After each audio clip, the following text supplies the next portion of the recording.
भावानो जय शिवराय. आम्ही Chhava trekkers monsoon ट्रेकसाठी चंदनवंदन Koregaon Satara या ठिकाणी आलेलो आहे. गडावर येताना पाहिलं तर प्रत्येक ठिकाणी अतिक्रमण झाले.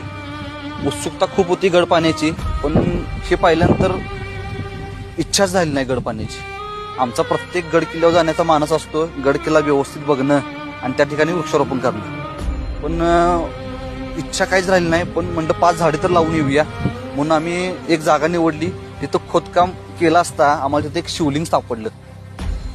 शिवलिंग सापडल्यानंतर एवढं वाईट वाटलं, ज्या ठिकाणी आमच्या मावळ्यांनी स्वराज्यासाठी रक्ता मासाचा चिखल केला त्या ठिकाणी हे अशी आमची शिवलिंग देवस्थानं गाडली जातात. या शिवलिंगावर कधी काळी थोरले महाराज आपले छत्रपती शिवराय नतमस्तक झाले असतील, ते शिवलिंग गाडलं जाते. माझी एक तिथल्या शिवभक्तांना विनंती आहे आणि हा व्हिडिओ कृपया कोरेगाव सातारा येथील शिवभक्त